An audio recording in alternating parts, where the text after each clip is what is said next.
Hi, guys. Welcome back to Cupcakes and Protein Shakes. I am your host, Savannah, and we're doing another episode. We're sitting down with a fellow athlete, and she's going to come on and share all of her tips, tricks, insights, and history into the sport of competing. So, welcome to the show. Introduce your name and tell me where you're from. My name is Alicia, and I am from Warwick, Rhode Island. Is that where you're at now? Yes, And tell me currently, are we off season? Are we prepping? Where are you at right now? we are off season. So I competed all of last year, or not last year, because oh my God, we just changed years. So I competed most of 2022. And then last year was just kind of a train wreck in my entire life. And I just did my best to keep everything together and keep hitting the gym and attempting to hit my macros. I fell off the wagon many, many times. But now the past couple months, I've kind of, I don't know if we could swear on here, but Yeah. I got my shit together and have really been just trying to crush the rest of this off season. And I'm hoping to compete in June. Oh, of this year? Yes. Okay. Amazing. Really exciting. I do want to talk about this train wreck, but let's not start here. Let's start with the good. So where did your fitness Yeah. journey start? How were you introduced to the sports? So I grew up doing dance and gymnastics. I was a competitive gymnast all through high school. So I was always, in good shape, had muscles. Some boys would be like, "Oh wow, that girl's got muscles in high school." They were kind of scared.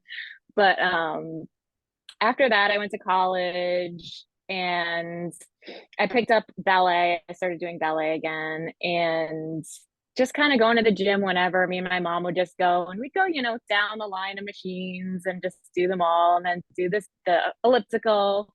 So I started my first job after college and I had gained a lot of weight in college. I was so uncomfortable with myself and I didn't really realize it until I had to buy a size 14 in pants.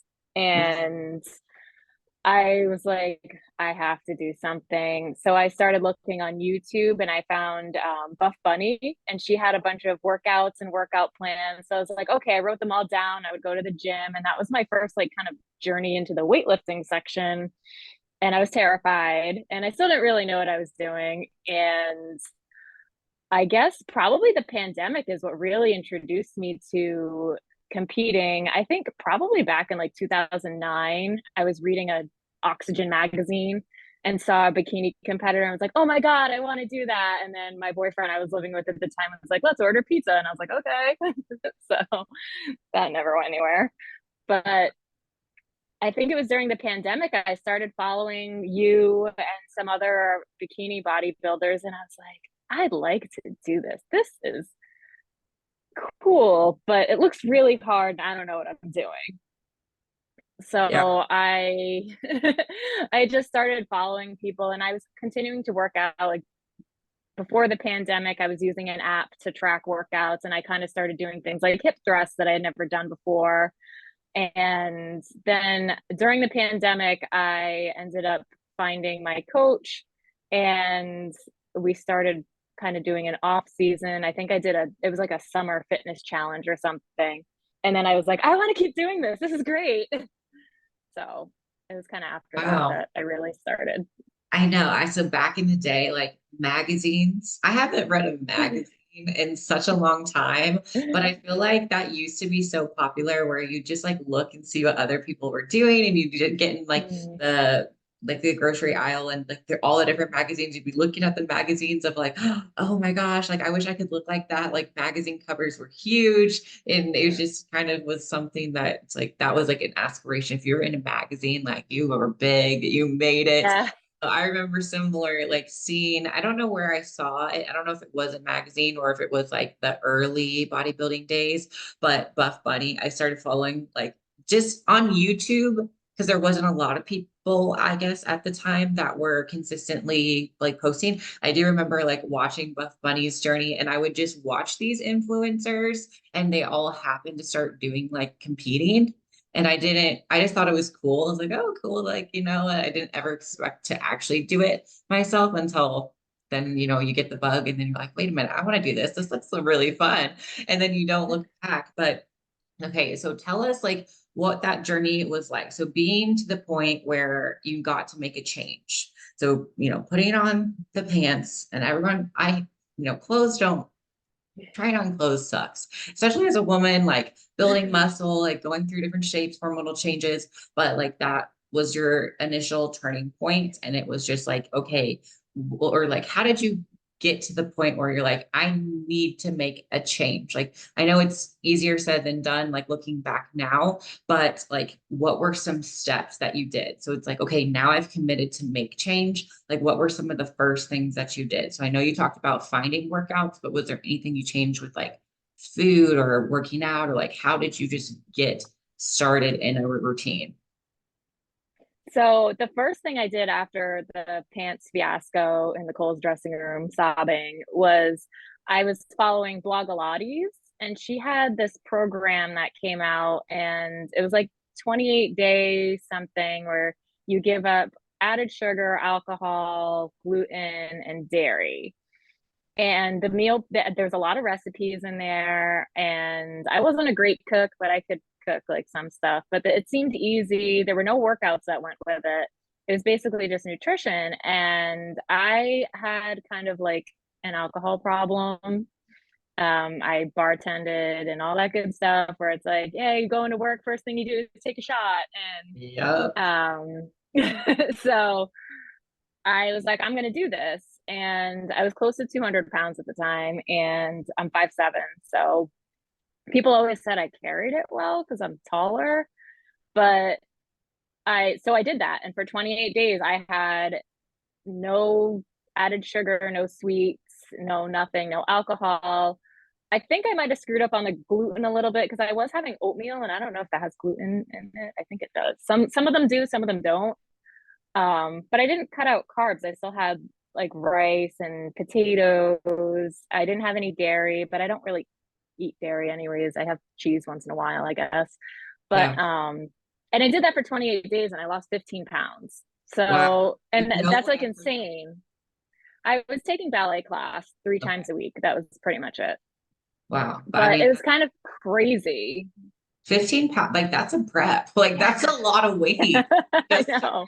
like in a month, 15 pounds, like that is a solid amount of food. Like you probably felt completely different during the beginning of Yeah. the month. Like I feel like that builds momentum of, oh my gosh, making like one little, it's not a little change, it's a pretty big change, but making one Yeah. change as far as nutrition, it's kind of like, okay, if I can lose 15 pounds not really trying, what can happen if I actually tried? Right. And I think it was because I was very overweight, and I ate a lot of sugar every time I was working at a desk job doing graphic design. So I would go into the office and every morning there'd be a box of donuts. And did I care? No. I would have a donut. I would have my coffee with sugar in it, and three glasses of wine at night, which is terrible. But um that's how it was back then. And then once it's like when I cut all those things out, it's like the initial weight just fell off, but then I plateaued. Yeah. So Which typically happens like when you're going through a big weight loss, there's going to be times where you plateaued. So what did you do to get over that plateau? so I kind of just, at that point, I was done with the challenge, and I kind of slipped back into some old habits, and was just kind of going with the flow. I was still going to the gym. I was doing the Whitney Simmons app when that came out, because that kind of had a structured, I guess that was my first structured program I did. Mhm. And I was doing that, and just, I don't know, I wasn't really doing anything to care about the plateau or whatever. I was like, I look a lot better than I did before, so I guess I'm doing good. And I guess it wasn't really until I started my first prep that I really buckled down again, and was because even when I started working with my coach, we were in a building phase for 2021. And but I wasn't really taking it super seriously. I didn't really understand progressive overload. I didn't understand like muscle recruitment and like mind muscle connection. I didn't really understand all that during my building phase. So I guess I kind of wasted my building phase a little bit. And then once I cut down, I was like, I have no glutes. Yeah, it's really eye-opening because like going through prep, it just teaches you that nutrition makes a huge impact. And then it teaches you about training, that training makes an even bigger impact if you actually are trying to lift heavy and like trying to go, and like a workout shouldn't be just a little like, oh, do, we're just doing our reps, like going through the motions. Like we've all done those workouts where you're just swinging the weights and you're just like, okay, I'm done with this. And it's easy. You don't break a sweat. It's not hard.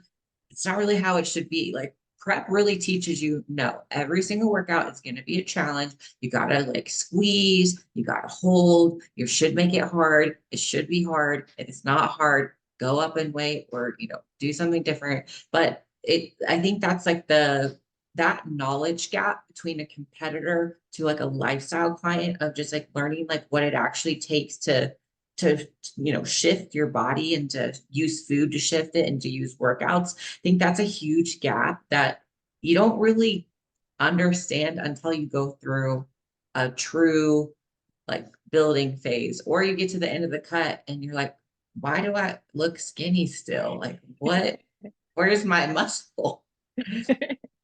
Yeah, and I thought I always use the excuse because I did dance and gymnastics and I did aerial, like aerial silks and aerial hoop and all that stuff. I was convinced that I was a jacked little beast underneath all my fluff, but I was not.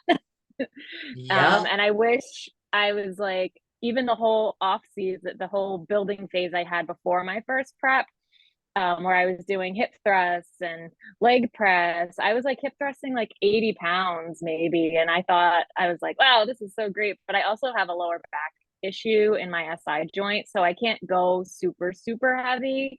I have to be very careful. But Mhm. I mean, I wasn't thinking about really recruiting my glutes in that movement. I was just like, okay, let me just push this up and hope I don't die. Right. Just like throw it up with your hips and Yeah. like one rep, just two rep, three rep. And it's just, I mean, that's I kind wish of I how, had some I yeah, I wish I mean, had like some form check videos from back then so I could like laugh at myself now. yeah, I look at some of my old like workout videos and I was so proud. Like I could see I'm so proud that I was recording them and I'm looking at my form like somebody please help my lower back. Like please help me. So I mean I did start with a personal trainer because I was scared to like hurt myself in the gym because I just didn't know how to, I guess I did know how to lift, but I didn't know how to like lift a lot of weight. So I needed someone to kind of show me or just to push me of, okay, yeah, it's like pick up the tens, not the fives. Like you're fine. Or pick up the 20s, not the fives. Like, okay, are you sure? Are you sure? Like shoulder press. It was like, okay, I can only do tens. And I was almost scared to go up. And it was like, no, you need to keep going up, keep going up. And prep is great because it does it you have a lot of time and you're basically doing the same workouts for like 4 or 5 months straight. So you can really see at the beginning of it, you're getting stronger throughout that time. And it's a good focus, but once you get to the end, your body was built in the off season. And then you use your prep to cut down. And then when you cut down, you can kind of see the actual muscle that's underneath. And if it's not what you thought it was, then it's kind of like, oh no. But you have to be like, okay, now I'm gonna go into, I feel like the first off season after you've done one prep, that's like the best. That's like the best one because you got a taste of the stage. You've been on stage before, you got feedback, and now you just want to like grow and get bigger and bigger. So your first competition was what year and what show? It was May of 2022, and it was the OCB Spirit of America in Cape Cod. Okay. So going into first prep, what did you wish you would have changed, I guess, with that prep? So I guess at the beginning when we actually started the cutting phase, I wasn't super compliant because I was working as a bartender and I really didn't cut alcohol. Although I did cut down a lot, like to the point where it was just like one drink on the weekend, two drinks on the weekends. But I wish I had cut down sooner. I didn't actually stop my one drink a week until a month before my show, when I was like panicking about being ready because I still thought I wasn't lean enough. And working late nights was really hard because I would be really hungry by the end of my shift. And that was really hard. And I did have like my birthday and Valentine's Day. I was dating someone at the time. Both fell right at the beginning of my prep, and I went out and had fun, and then checked in, and I was like, oh. And then my coach said to me, listen, if you want to do this show, I need you to go all in right now. And no more of this, oh, it was my birthday excuses, and kind of gave me a little bit of tough love, which is good because that was great. And I was like, okay, I want to do the show. And that's when I really, really started weighing my food, weighing everything, tracking everything to a T as much as I could. And then again, the weight started to kind of fall off. I did have to do an hour of cardio even in February, starting in February when I wasn't competing in May because I screwed up so much. But it was a lesson learned. Man, that lesson is tough Yeah. because it's hard and you don't want to believe it's true. And you're like, surely this like one drink, surely this one bite is not going to make Mm-hmm. a difference. You're like, there's no way. Oh, it does. It's just one. I mean, how could it really? If I miss one rep or one set of my workout plan, who Mm-hmm. cares? If I don't track to the gram, is it really going to make that big of a difference? And yes, Mm-hmm. yes, it does. Look, if you were listening to this and you're prepping and you're not being serious about it, that is Mm-hmm. why you're not seeing progress. And it's not because of stress or whatever. It might be, but if you're not following your plan, plan can't work. And Mm-hmm. it's very as simple and basic. And I used to try to get away with it because I thought I was special or I thought my body was special or that can't happen to me, right? Like, oh, I'll be fine, whatever. I'll just work extra hard when I am in the gym and trying to erase, an alcohol or erase bites of food off plan with extra intense cardio, or I'm just going to work really hard in the gym this week. It can Mm-hmm. only get you so far. It's kind of like taking what 10 steps forward, 10 or 5 steps forward, 5 steps, 6 steps backward. I don't know. You'll eventually get there, but it's like you're going up and then back and then up. It just, if you just want to just slowly go up, it'd be better than like stepping forward, stepping back, stepping forward, stepping backward. And it does take time to learn. It's everyone learns that lesson differently, but at least you Mm-hmm. learned it early, you know? Yeah. Yeah. So And I was pretty compliant my entire prep for my first show. And I was going into my first show with no expectations. And I was just like, you know what, I'm either gonna do this and I'm gonna hate it and never want to do it again, or I'm gonna do this and I'm gonna love it. And I was dating someone at the time, and he said the same thing. And he was like, you're either gonna be miserable or you're gonna just become obsessed with it and just want to do it forever. yeah, And that's obviously what happened. that's how you So should. I mean, that's kind of how I was. I'm like, I don't know if I'm gonna like it. You just have to do one, and that was it. It was like no focus. I'm like, I just want to get to the stage. I just want to do it for myself. I just want to get on there just to say that I could do something hard for a certain amount of time, like a challenge, and that's it. That's good enough for me. I don't care about winning. I don't care about. I don't know how placing. I don't know, not like I didn't understand nationals. I didn't know pro cards. I didn't know any of that. It was just, I just have this date and I've been working towards it. And I just want to get up there because I have stage fright and I can't imagine getting up there because that is so scary to me. And that was it. And then it was like, okay, I'm either going to like it or I'm not going to like it, but you never know until you get up there. And most of the time, like, obviously, you're going to like it. If you're doing it, you're going to like it. So yeah.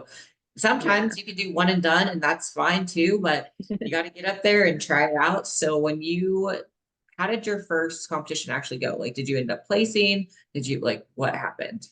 Yeah. So actually, I went into it. I was just like, when I went into it the morning of, I was just like, don't let me come in last place. I just don't want to be last. That's all I care about. So I didn't compete in open because I'm 37. So I was 36 or 35 at the time. No, I was 36 because I competed in masters, debut, and novice. So I didn't do open because I was scared. I was like, I can't compete against these 21-year-olds. So, and I ended up getting third place in debut, and I won my master's class and went to the overall, which I didn't know anything about what an overall was. And I wasn't prepared for it. I had no idea that that was a thing and that you could win your pro card in OCB. So I won my class, and then I just like ran off stage and I was like, yay. And I was like, oh, good, rice cakes, peanut butter. And I was trying to text my coach and she was like, don't eat. You have to go on for the overall. And I was like, oh God. So I'm like, and then they're like, okay, we're gonna have people come out. So I had to go against this other girl, and I didn't end up winning the overall. But it was my first show, and I was just kind of like mad about it. I was just like kind of cranky, bitter, and I was just like, oh my God. So I could have won my pro card right there and been a pro on my first show, and I missed it by one placing. Uh, So then I man, was like, I want to do another one. So we instantly like yeah. started like getting ready for a show in July, which is we had 7 weeks. And I did the open in that one, and I got second place in the open, and then I got third place in masters. So I didn't even get to the overall in that one. And then I wanted to compete again, and there was actually a show in Rhode Island in November. So that gave us tons of time. So we did a little bit of a reverse. And then my dog died, and I had a really bad day, drank a lot of wine, and had a pity party. Um, and got right back on track afterwards. But I did have a pity party, and I pushed myself so hard because I was so determined. I was like, I missed my pro card by one place in my first show. I didn't even come close to trying for it in my second show. So this is my show. This is my show, and I did it. So I did open and I did masters, and I got second place in open, and I got first in masters, and then I won my overall in masters. That's like very fast journey, but that's super exciting. Yeah. Man, what a roller coaster of emotion. Like, where Yeah, I cried. I cried on the in the pictures that they have when they announced me for the overall winner. I'm literally crying, and I can't keep a straight face in my pictures where I'm posing with my trophy. I'm like, it's no, like because because it it is, was such a hard year and it was so emotional. I went through a lot that year, like with work stress and career, trying to change my career and get out of the bar industry because of the abuse and the just mind mental stuff was just not good in my situation.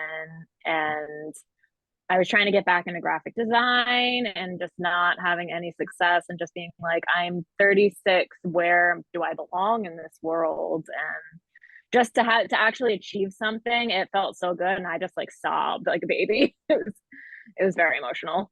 that's so, I mean, congratulations, because it's such an amazing journey, and it's like very hopeful for anyone listening to this of like, okay, here's proof that I started from nothing to pro, right? Like you did it, and you did it in a year ish, of just Yeah. a consistent one. Like it's amazing. And this is a great time to listen to this, is because it's going to be kind of the beginning of the year. It's amazing what happens in a year and 6 months and 3 months. And for you, it was just 1 month, right? It's started small, but then it built and it built and it got all this momentum, and it had struggles. It was not easy. It should not be easy. And that's Mm-mm. why like competing is amazing, because it does give you that like self-confidence. Because sure, yeah, you're in a bikini on stage, so you're winning a bikini competition, Mm-hmm. right? But it teaches you so much, and it is so challenging. But when you do start to see some success and like confidence and goal setting and goal achieving, it just like gives this like extra little like hope for yourself of, okay, if I can do this one thing, I can literally do anything. So let me apply Yeah. to work, to life, to whatever other goal. But a lot of times, like you don't get that anywhere else. It's rare that you can do something physically hard, like dieting mentally, and then you can actually physically see it on your body like a representation of hard work. There's very few things that you can see a physical representation of hard work besides competing. Because you just like look down and you go, I didn't have that, I didn't have that, I didn't have that. I've never been this weight, I've never had abs before, I've never looked like this, I've never felt this strong, I've never lifted that weight. And so there's just evidence all over. Like I can do this, and it just starts to build, and it's really exciting. Like that, that's how it ended for you. And if you didn't kept going, or if you would have quit in first prep, in second prep, like it would have never resulted in that end outcome. So you had to Right. really like dig deep on the hard time, and it was kind of testing. And there's a lot of things that are like when you go into a prep, no matter what, like there's a lot of things you can't control. Like you can't control when you have to go to work. You can't control where you're working. I mean, to a certain extent, right? Everyone needs to have income of some sort. Like you can't just prep only. You got to do stuff, and that's Yeah. stressful. And you can't turn off other things in life, family, friends, all that kind of stuff. But you can control what you put in your mouth. You can't control how hard that you're lifting, what the weight you're lifting, and that's really empowering. That prep can teach you, okay, what am I capable of? Yeah, and I, especially after my July show, was when my job life really kind of just went completely downhill. My job was giving me mental breakdowns every night. It was just not, it was a really, really bad environment. I'm not even going to go into it because it's so bad, but it was just not a good environment for me. It was causing me, I was just like crying. All I wanted to do was drink to just like make my thoughts turn off. And my first prep wasn't so bad. I felt like for the May show, I was good. I was even like, people at work would be like, "Oh, here, have a shot," and I'm like, "No, I'm good. I have a show." And it just got so bad after that July show, and um, my mental state was gone. It was absolutely gone to the point where I couldn't even, a month before my show in November, I didn't even go to work. I didn't go to work for a month because I was working a graphic design contract job for 4 months that was work from home. So I kind of just relied on that. And then after my show, I called my manager and I got my job back a little bit, but it wasn't the same. It was even worse. And I didn't really have the same shifts I had. So it was terrible. And my mental state was just in the toilet. I was just not where I wanted to be in life. So it was really, really bad. Yeah. And I mean, like I feel like every person is going to have somewhere along the lines where you are making these healthy decisions. You're starting to be this person that's a different person than who you have been in the past. So it's kind of like, I was a bartender. I worked in the restaurant industry Mm-hmm. during the time that I started bodybuilding, and it's very hard Mm-hmm. to be in that environment where there's not a lot of support, and you're going to get, oh, you're not cool for us anymore, like Mm-hmm. just Oh yeah, I love those that one. stupid things. And it's really just the insecurity of the people that have, their own insecurities with their relationship with food and exercise. And when you see these bodybuilders and you see us out there, and you just think, oh, they must be so self-absorbed and just who's obsessed with themselves to just go and do this competition like it's whatever, or whatever they think it is. But it's really not the case. Like I never ever look and see what's on someone else's plate unless it looks really Right. good. I'm like, that looks really good. But I really don't. I'm not going to make a comment to someone if they decide to order a salad or a burger. It Right. doesn't affect me. I don't, it's good for them to choose whatever, but I really don't care. But people think you care because you do eat healthy most of the time. Mm-hmm. Like family, friends, get that pushback of, oh, like, I don't know. It's a weird feeling. When you first start into it, until they recognize that this number one isn't like just kind of like a hobby. It starts to turn into a lifestyle. So at first it's like just like a phase that you are going through. They just think you're going through like a healthy phase because they might Yeah. have gone through a healthy phase. But then when you do it for a year, 2, 3, 4 years, and it just becomes who you are, and you're like, oh, now you don't really drink anymore like you used to, or you really don't go out and you don't party or you don't stay up late or whatever. And so there's a lot of friends that I had from bartending, serving that were only my going out friends. And when I started to make healthy decisions, suddenly if alcohol wasn't involved, we weren't hanging out. So that was very eye-opening because the real ones stayed. The real true friends didn't care if I was drinking or if I was eating or not eating with them. And they were there at my show for the first time. And it was very insightful. But there's a lot of people that did not make it on the journey, RIP. But we're Yeah, same. evolution. Like not everyone can go with you through this journey. And it does, like who you hang out with and the habits that you collectively have as a group, like where you're going out. And it does make an impact in like your environment of work, your stress. It is hard to drop weight when you're stressed out. And if you're Yeah. stressed out every day, like that makes it really hard. Yeah. Yeah. And I was lucky that my family was really supportive. I mean, my only family that is around is my aunt and my mom. My mom lives in Florida, so she was up for the summer while I was on prep, and her and my aunt wanted to go out to dinner, and they invited me, and they were like, "Oh, we're gonna go to what restaurants can you eat at?" And I was like, "Oh, okay." So I chose Texas Roadhouse because I got the lean steak, and I brought my scale with me. I weighed it, and I got the green beans and had a soda water, and everything was it was so nice that nobody threw dessert in my face. Nobody was like, here, have a roll, have a roll. Like they let me choose the restaurant and didn't judge me for bringing my scale. And it was great. Yeah. I mean, it is funny, like when you have your little like scale and you're like doing your little like calculations, you're like little drug dealer, you're like, all right, let me get my little macros out and let me calculate it. And they just look at you like, you know what? If it works for you, it works. Now, I bought my parents. They have a food scale for me at their house, and they always bring it out just in case because I was bringing my own. But now they have my food scale that stays there, and my mom understands that we cannot like she. So we do family dinner every single week, and one day I saw her like take olive oil and just go like go go go go go. I was like, Mom, have you been Oh, I was like, have you been cooking your food like that? She's like, yeah.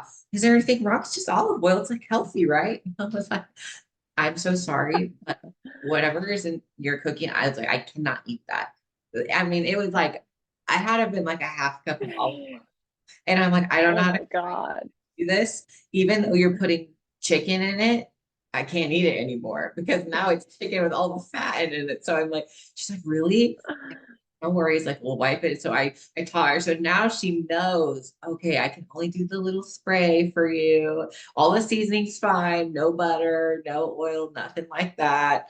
I can do as many vegetables as possible, but it takes some time just to kind of learn how to be around us, I guess, or how we eat. But it's really not Right. a big deal now. So your last show had been, it's been what, it's been over a calendar year. Yeah. Yeah. And now we're into train wreck time. So 2023, tell us why it was a train wreck. Was it all bad or was there some good parts It, of the season? it ended good. Okay. Um, so at the beginning of the year, me and my boyfriend got into a big fight and we didn't speak for we spoke very little for a couple of months, and that just sent me off the rails. I was completely a mess. I had left my bar job and I was starting working as a personal trainer, but I was also trying to survive on my own and pay for my ridiculously expensive apartment. And it was just, I wasn't making enough money. So I was super stressed. And I thought that he was going to like ask me to move in with him when my lease was up. And we got into this fight, and it turned out that he, I guess, never saw that ever happening ever in our relationship. And I had really opened up to him more than I had ever opened up to anyone before we started dating and said, listen, this is what I've been through. This is what I've been through. This is what I've been through. Don't do this to me.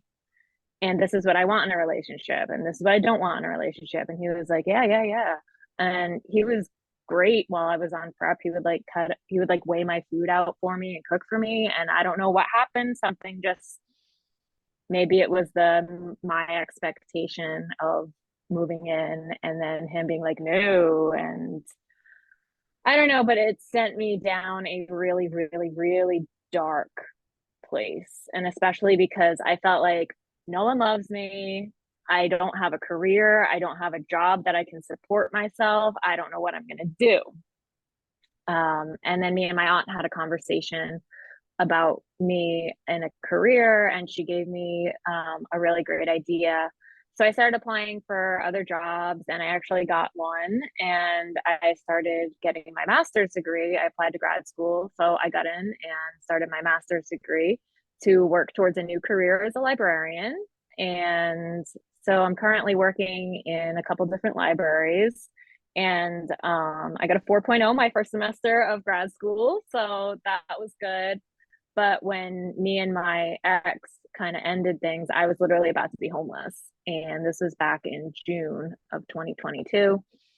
And the week before I was about to be homeless, I was supposed to move in with him. And then he was just like, even though I don't want this, you have nowhere else to go. And then he was just like, I don't think this is a good idea.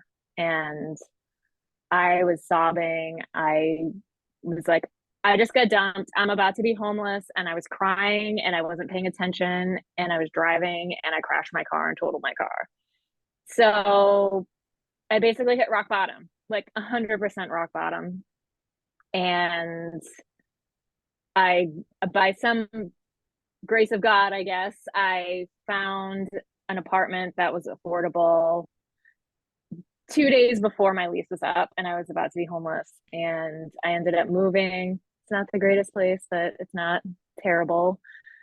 And started to just try to pick up the pieces. And every time I thought I was doing good, I'd do good for a couple of weeks. And then I would just think about everything and I would just relapse and end up just being a puddle, a hot mess, like unable to function, unable to even get out of bed some days. It was so bad. And this pattern just kind of continued pretty much all through the summer.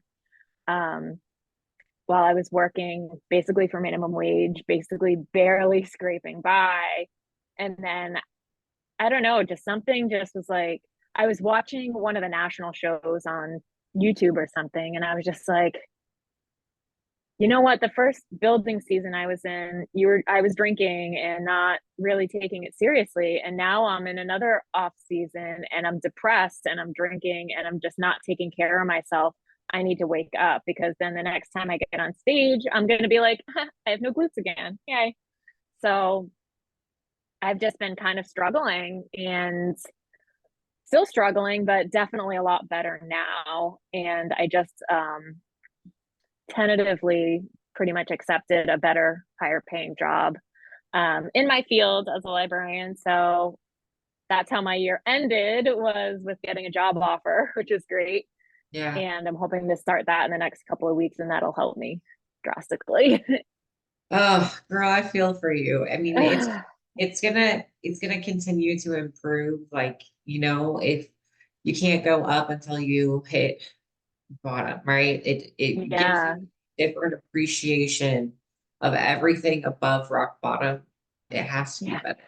It can't really get worse. It's gonna work, at that point, it's just life is going to give you these things, and this is going to be a pivotal year to look back and say, I had to go through that to get here. And if I didn't, who knows where you would have or would have not have been. But I feel like all of that negative energy, there has to be a balance somewhere, and it has to have a reason. And it feels like this year could be that year where, like, slowly you've worked that momentum up from that place where it's like, now let's get to a point where you are having a good year. Like, let's have a good year and a good yeah, time where we're positively working on ourselves and things are working in our favor, and we don't have to be so stressed about shelter, right? Like, a basic human need, right. having shelter, that is very stressful. Now that that's kind of checked the box of, I feel safe, now let's get back to all of these habits where you did feel your best. And so that is very inspiring for you just to be able to, come on here and share. Thank you for sharing and being very open and vulnerable with us, because it's Yeah. not easy to relive that, and it's not easy to put it out on the internet for everyone to listen to. But it is good, because if there is somebody that is listening to this that is either in your position or that is having a rock bottom, it could be, this could be the episode that they needed to hear, that, there's proof and that there's hope out there for you. And if you are, not in a good place, but just know that you do have that control. And I'm proud of you, and I'm proud of you for sharing. And it's, through competing that you kind of knew, like, that you could do it, right? Like, you've done hard things, and Yeah. get over hard things. So that kind of brings us to now and today, of getting back to a place where you want to be. And that's really exciting, because it's like, it feels like you're kind of in the unknown a little bit of what are Yeah. things, like, what is going to happen. So what are you working towards, like, now, like this year? What are some goals or mini goals that you have for yourself? So right now I'm just enjoying eating because my carbs are nice and high, my food's nice and high. I'm enjoying all the extra rice and things I know I'm going to miss once I start prep. I cut out alcohol completely after New Year's. I had New Year's Eve, I had a couple glasses of wine, and that's kind of a big thing for me this year is I just want to do, like, everyone says dry January, but I'm just trying to I just need to cut it out of my life for a while. Because I felt like it was making things worse. Like I would get sad and then I would have a glass of wine and then I would feel worse. Yeah. And I definitely want to start prep probably right after my birthday, slowly, and just I'm not 100% on the show, but it would line up really good with my job because my job, actually, I don't work in the summertime because it's at a school. So I would actually, the last couple of weeks, like peak week, I wouldn't be working. Oh, that was So nice.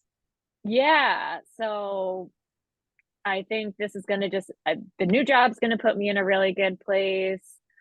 It's a new year. I just need a reset, like a complete reset. Like we are starting from day one. That's how I saw New Year. I was like, I know people make resolutions and people make fun of people for resolutions, but you know what? This is my fresh start. I'm putting this whole garbage of a year behind me and I'm starting fresh. I'm not going to go into that hole of depression because I have a new job to look forward to. Um, I have competing to look forward to. Right now, I'm still just enjoying food and pushing really hard in the gym and just really excited about school and continuing my education so that I can get an even better job and then compete more. Because right now, I'm just going to stay in the OCB league because it's a little bit less expensive and might as well just stay with what I know for now and then maybe be able to venture out into NPC or WBFF or something else in the future when I'm making more money. So I mean, that's the good thing about bodybuilding, is the stage will always be there. And it doesn't feel like it. It feels like you're gonna get left out. But I'm telling you right now, if you took a 10-year break and you came back, nothing would be different. The same shows are gonna be happening for now and forever, and unless something different happens. But I mean, the stage is always going to be there, and you just have to be yeah. ready to get there, because it is, you want to step back better, and you want to feel good into a prep. And prep is hard, and it is expensive to compete. So when you do it, you want to make sure it is a positive experience. So, like, mentally, physically, everything, all your T's and I's are dotted and crossed. And so you're ready, and you're mentally ready to do it. So this will be your pro debut. Yes, that's what I was just going to say. I was going to say, so I'm really trying to eat and work hard right now because I know this is going to be my pro debut. And I know some of my friends that, one of my friends, we both won pro cards at the same show. I think she's competing. And one of my other friends that I competed with before is competing. So it's like, I'm like, I love these girls and it's going to be so much fun, but they have way better glutes than me. So I got to work hard, hard, hard. And it's going to just be really exciting to see friends again. I don't really have any fitness friends here in Rhode Island. Nothing really happens. I mean, that's kind of the same thing. Like when I first started, like I was like I did never said I was friendless, but I was just not seeing friends actively. Like I'd go to the gym and like I have I would go to the gym and there would be other people there. And I was like, these are my friends, my morning friends. Yeah. I didn't really talk to them, but I'm like, oh, hey, I know you and I know you. But then, you do one show and you start to build like a little friend group of, okay, I started to compete with these girls and meet them backstage. And then you start to, get into like, where are my fitness people at? And it does take a little while because the sport of bodybuilding at the very beginning of your journey is going to be lonely because you have your Yeah.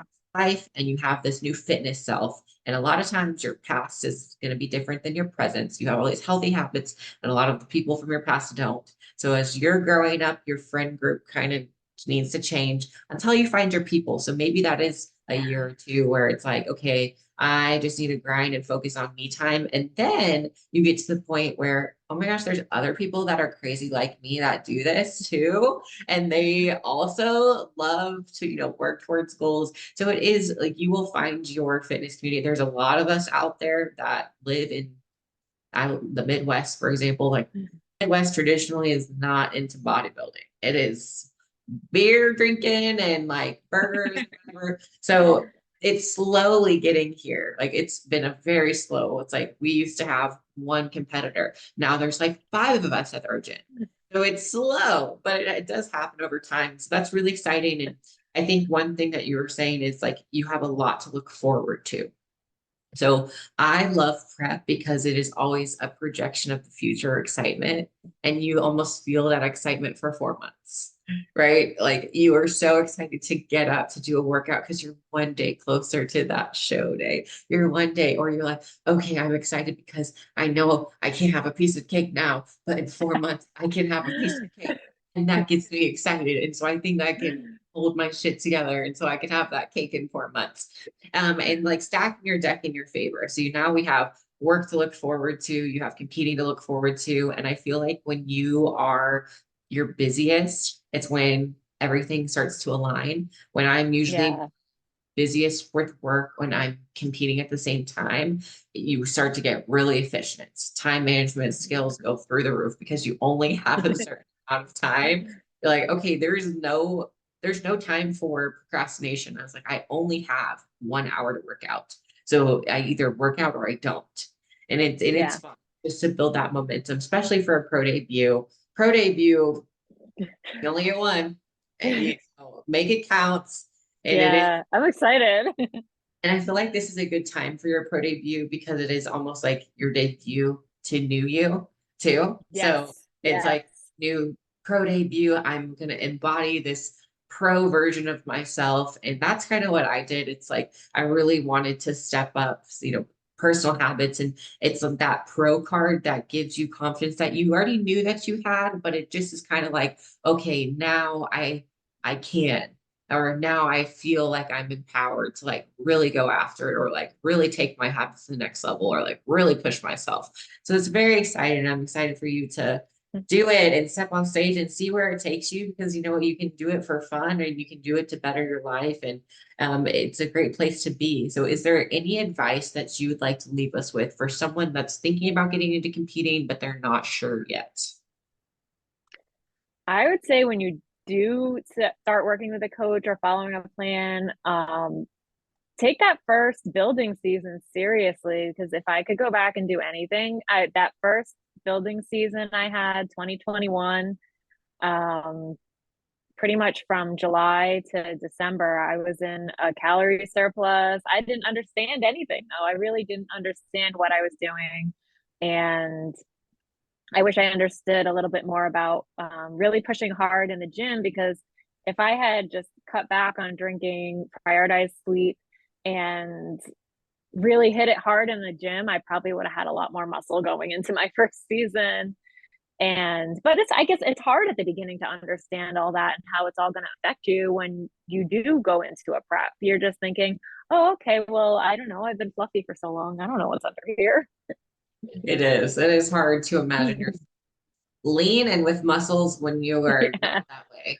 Like there's Yeah. no way, but it does take some time. So now for anyone that is working towards a pro card, what advice do you have for them? Oh, try not to get too upset if it doesn't happen at first. My first show, when I was this close, I was so close. Um, I didn't really understand it, but then afterwards I was like kind of mad and I was like, I missed it by one. Oh. And then you don't know how long it's going to take. I guess, I mean, maybe I got lucky that I did it in a year. Um, but also I feel like the caliber of muscle in OCB is a lot different than NPC IFBB. So it's not like I won an IFBB pro card in a year on my first thing. I would never expect that to happen, but I would say just keep working for it. If it's important to you, like I kept working for it. I was so determined that year. I was like, I am not coming off prep until I get this pro card. I was so close. I was so close. It was right there. So I Yes. just say, just keep going for it until you get where you want to be. That's Yep. kind of the motto of my year right now. Yeah, just keep going, keep showing up because inevitably it will happen. If you there's almost like it's almost impossible for it not to happen. Like if you really put in the work and you do everything that you're supposed to with time and you keep showing up, it like the outcome should happen, right? So Yeah. just stay Yeah. positive and give yourself some grace, give yourself some time because it is a journey. And so really look at the journey. Yeah. It's going to help you no matter what happens, no matter the outcome, good, bad. And, it's, you're going to grow as a person along this way. And so definitely we're both evidence of you, especially of the, the positive changes that can happen when you do decide to compete. And yeah, thank you for coming on and sharing your story. Yeah. Thank you for having me. I was a little nervous because I was like, I know I'm going to overshare about my really bad year. And it's a little scary because I know some friends and family are probably going to listen to this, but you know what? I'm It's going to all tell you, out there they'll prob- now. they probably will listen and then it will be very eye-opening. I didn't know that, like that. Or it's just good to put it out there of like, so people can be self-aware of like how you treat other people in a diet is not, it's not okay. I mean, it's to a certain point, right? Like if someone is trying to make a healthy change, it's really none of your business besides supporting them. Like you should just want the best for that person. So I'm glad that you came on here to share. And I love oversharing. You can't overshare enough. It really helps, get the message out to those that need to hear it. Yeah. And anyone that's going through a breakup, like my breakup devastated me, completely devastated me for a really long time. And I'm not saying that I'm even 100% over it.